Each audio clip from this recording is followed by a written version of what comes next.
अभी तक हम जितनी भी घड़ियों के बारे में जानते हैं उनमें 24 घंटे होते हैं, लेकिन अब वैदिक घड़ी के बारे में जानेंगे जिसमें 24 नहीं 30 घंटे होते हैं। जी हाँ, ये वैदिक घड़ी है जिसमें आपको ग्रह, नक्षत्र, मुहूर्त और कई तरह की जानकारियाँ मिलेगी, वो भी प्राचीन सभ्यता के अनुसार। तो ये उज्जैन जो कि प्राचीन नगरी कही जाती है, इसके जंतर मंतर वेधशाला में इस घड़ी को रखा गया है लगभग 80 फीट से ऊंचे स्तंभ पर, और जिसमें काफ़ी सारी जानकारी आपको मिलेगी जिसके लिए प्राचीन भारत से हमारा संबंध है। जैसे सूर्योदय से लेकर सूर्य अस्त तक इसे लगभग 48 मिनट का 1 घंटा रखते हुए 30 घंटे में एक दिन के हिसाब से इस घड़ी को उज्जैन में स्थापित किया गया है। प्राचीन काल से ही उज्जैन का बहुत महत्व है और ये वेधशाला उज्जैन में है जिसमें इस घड़ी को स्थापित किया गया है। काफ़ी महत्वपूर्ण जानकारियाँ मिलेगी। दुनिया की पहली वैदिक घड़ी है जिसे यहाँ से देखा जा सकता है। इसमें आप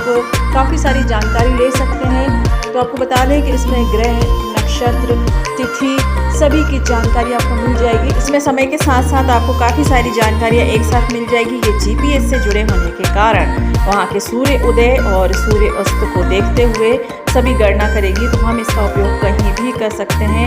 ये ऐसी घड़ी है जो हमें प्राचीन जो हमारी विरासत है उसके पास ले जाएगी और उज्जैन की नगरी में स्थापित है ये घड़ी।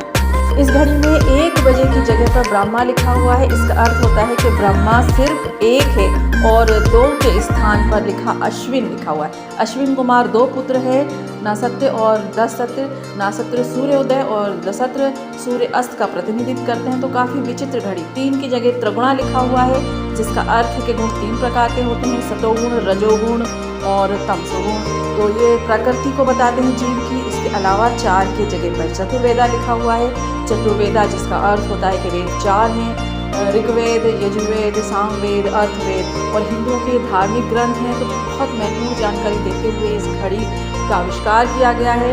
पंच प्राणा लिखा हुआ है 5 की जगह पर। इसका अर्थ है कि 5 तरह के प्राण होते हैं, अपान, समान, प्राण, उद्यान और ज्ञान। तो ये शरीर में मुख्य प्रकार से स्थित रहते हैं ये प्राण। और 6 की जगह पर लिखा हुआ है सदुषा जिसका अर्थ होता है कि रस 6 प्रकार के होते हैं, मधुर, अमल, लवण, कटु, तिक और कसा। वहीं 7 की जगह पर लिखा हुआ है सप्तर्षि जो कि 7 ऋषि को बताते हैं, कश्यप, अत्रि, भारद्वाज, विश्वामित्र, गौतम, जादग्नि और वशिष्ठ जो कि अलग अलग युग में हुए हैं। वहीं 8 के स्थान पर 8 सिद्धि लिखा हुआ है जो कि 8 सिद्धियों को बताते हैं, अणिमा, महिमा, गरिमा, प्राप्ति, प्रकम्या, विशित्व और वशिष्ठ। 9 की जगह पर नव्य द्रव्याणी लिखा हुआ है। इसमें 9 निधियों की जानकारी दी गई है, पद, महापद, नील, शंख, मुकुट की जानकारी दी गई है। तो ये नव्य द्रव्याणी है। और इसके अलावा 10 दशा में 10 दिशाओं की जानकारी दी गई है, पूर्व, पश्चिम, उत्तर, दक्षिण, आग्नेय, आकाश, पाताल सहित 10 दिशाएं बताई गई हैं, जिसे 10वां स्थान दिया गया है। रुद्रा को 11 स्थान दिया गया है। इसका अर्थ होता है कि रुद्र 11 प्रकार के होते हैं, कपाली, पिंगल, भीम, विरूपाक्ष, विलोहित, शास्ता सहित लगभग जो 11 रूप हैं उनको दर्शाया गया जो कि भगवान शिव के रूप हैं।